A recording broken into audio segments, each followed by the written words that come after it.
नमस्कार। मेरा नाम जय कुमार है और आज हम पढ़ेंगे हिंदी का विकास क्रम। क्योंकि हिंदी सप्ताह चल रहा है और हिंदी सप्ताह की आपको बहुत बहुत शुभकामनाएं।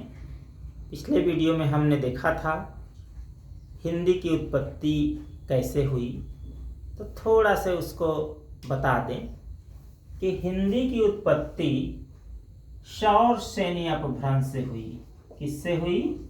सौरसेनी अपभ्रंश से।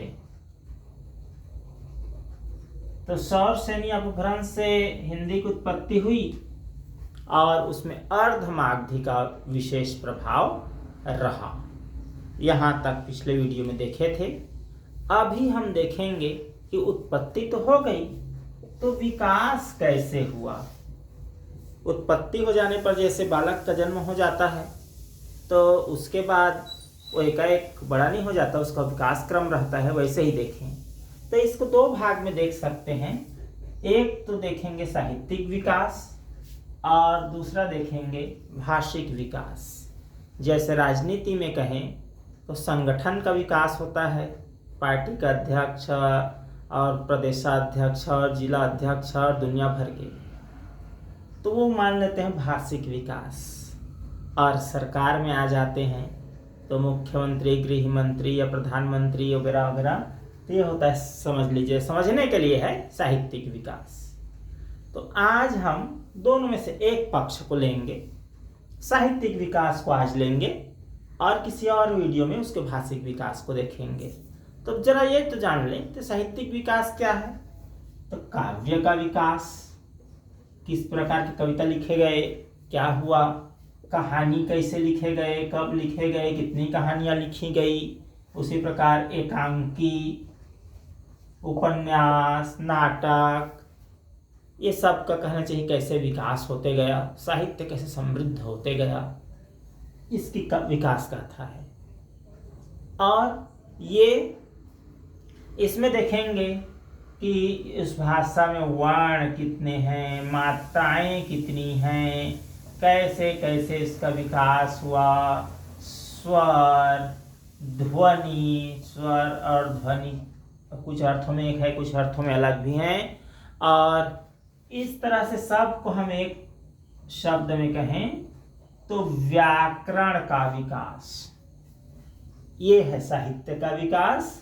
अब भाषिक विकास को व्याकरणिक विकास ना कहकर हमने भाषिक विकास कहा, क्योंकि व्याकरण से हटकर भी भाषिक तत्वों में और कई बातें आती हैं। तो इसको हम अगले वीडियो में देखेंगे। अब हम देखेंगे केवल साहित्यिक विकास।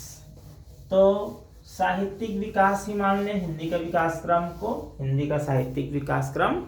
अब हम देखें तो सन 1000 तक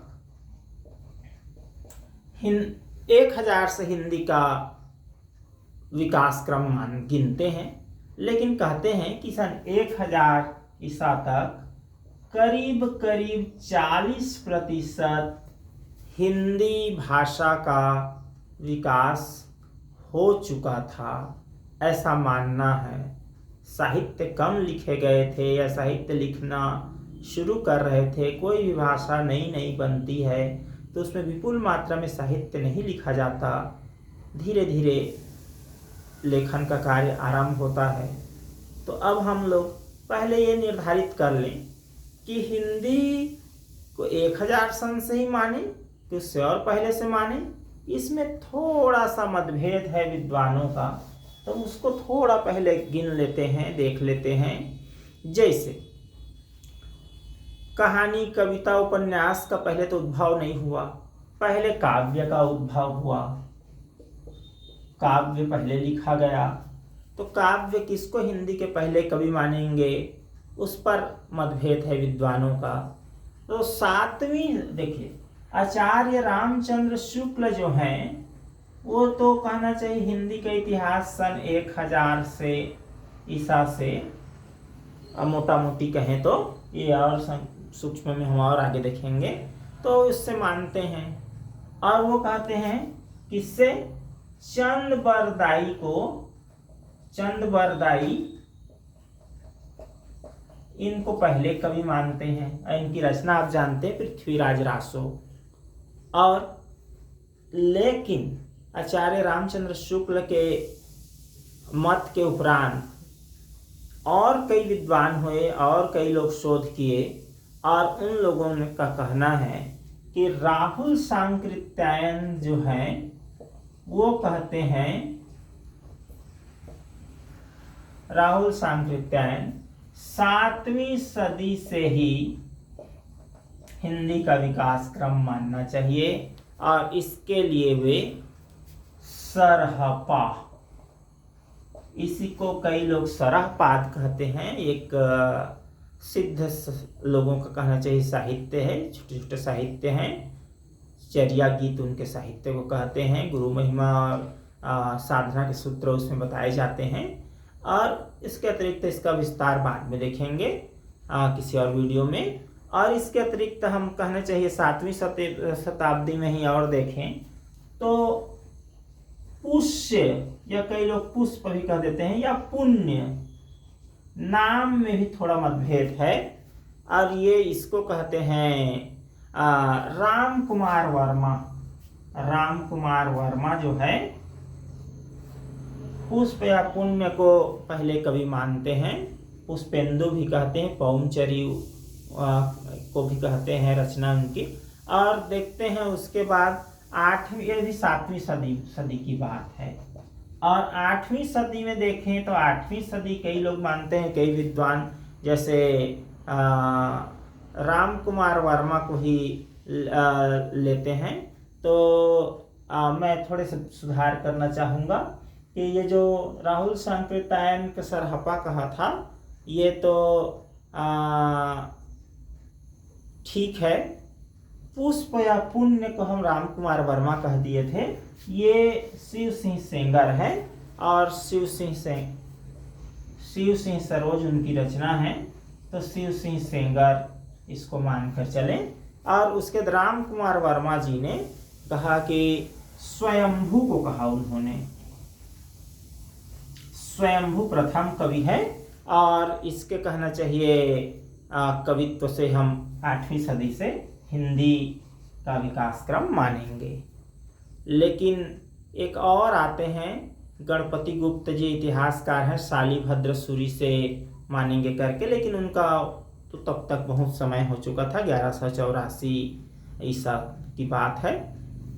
तो दो ही बात इतने में कहना चाहिए टिकती है। ये शिव सिंह सेंगर की बात भी धूमिल हो जाती है।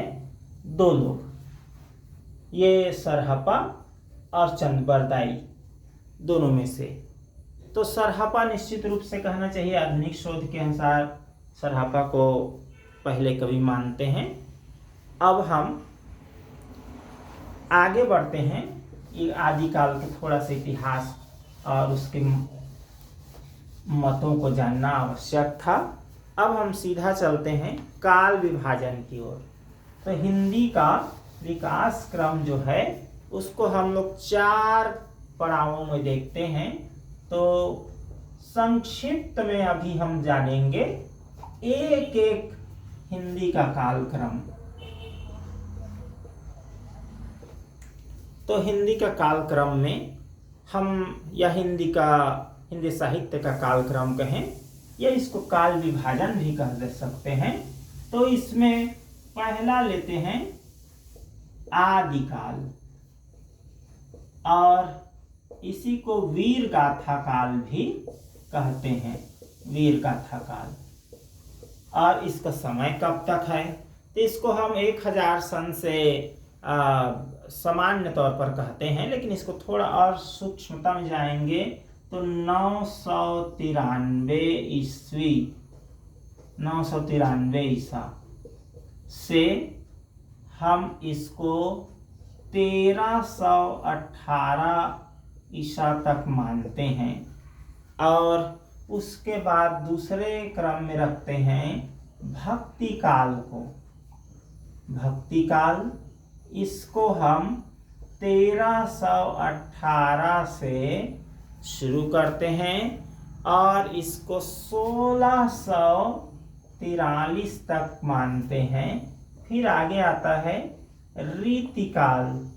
तो रीतिकाल को हम 1643 से शुरू करते हैं और 1843 तक मानते हैं। एकदम कालक्रम में यही सन हो गए, अनिवार्य नहीं है। उसके बाद उस प्रकार के साहित्य नहीं लिखे गए, ऐसा नहीं है, किंतु ये मानते हैं।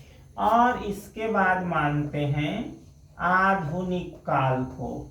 तो आधुनिक काल को 1843 या कई लोग कहते हैं 1850, और कई लोग कहते हैं 1856। तो यहाँ से लेकर 1843 ज़्यादा जन प्रचलन में है, अब तक के समय को आधुनिक काल मानते हैं। और थोड़ा सा इसका विभाजन देख लें तो सन के हिसाब से तो नहीं, आदिकाल का अलग अलग विभाजन नहीं, इसमें हुए निर्गुण मार्गी भक्ति काल में और हुए सगुण मार्गी। निर्गुण भक्ति शाखा और सगुण भक्ति शाखा कहें तो इसमें हुए प्रेम मार्गी और ज्ञान मार्गी। सगुण में राम भक्ति शाखा और कृष्ण भक्ति शाखा, ये। और इसका पूरा जब भक्ति काल का अलग से वीडियो बनाएंगे तो देखेंगे। रीति काल में भी 3 प्रकार की धाराएं चली, रीतिबद्ध, रीति सिद्ध और रीति मुक्त। ये आधुनिक काल को थोड़ा से और विस्तार से देख लें। विस्तार से तो ना कहें, संक्षिप्त है, किंतु इसको मिटाना पड़ेगा। केवल आधुनिक काल को हम देखें तो आधुनिक काल को हम 6 कालक्रम में बांट सकते हैं। तो कैसे बांटे 6 कालक्रम में? तो इसमें पहला ले लेते हैं भारतेंदु युग। भारतेंदु जी के युग को जागरण काल भी कहा गया और इसका समय है 1850 से लेकर के ये 1900 तक। जो भी हम इस प्रकार लिखेंगे वो सन में है, माने ईसा में है, ईसवी सन। अब उसके बाद हम आगे ले लेते हैं तो द्विवेदी युग। और द्विवेदी युग का नाम जो है, दो द्विवेदी बड़े प्रसिद्ध हैं। इसको पुनर्जागरण काल भी कहते हैं। पुनर्जागरण काल तो कौन से द्विवेदी के नाम पर पड़ा? महावीर प्रसाद द्विवेदी या हजारी प्रसाद द्विवेदी। तो इसको आप आगे शोध का विषय है आपके लिए। अगले वीडियो में जब हम आधुनिक काल पढ़ाएंगे तो उसको बताएंगे। और ये है 1900 से 1918 तक चला। उसके बाद तीसरे कालक्रम में हम देखेंगे छायावाद। छायावाद जो है 1918 से 1936 तक का चला। छायावाद के बाद प्रगतिवाद। प्रगतिवाद को हम देखें तो 1936 से इसकी शुरुआत मानेंगे और छोटा सा कालक्रम है 1943 तक। और उसके बाद प्रयोगवाद। प्रयोगवाद जो है 1943 से 1952 तक इसको ले लेते हैं। और उसके बाद ले लेते हैं नई कविता को। नई कविता जो है 1952, कई लोग 53 भी कह देते हैं। तो इसको 53 से शुरुआत मानते हैं। कई लोग इसके समापन 53 मान देते हैं। तो इसको 53 भी कहा जा सकता है। 52-53 में विद्वानों को मतभेद है। तो ये जो है करीब करीब इसको 1960 तक मानेंगे। और उसके बाद भी कालक्रम चल ही रहा है। 60 कविता और तरह तरह की कहना चाहिए वो जो है अभी हमारे अध्ययन का विषय अभी नहीं है। इतने ही कहना चाहिए आधुनिक काल को माने। तो आज के लिए इतना ही, और इन सब को हम 4-5 वीडियो में अलग अलग कालक्रम को विस्तार से जानेंगे।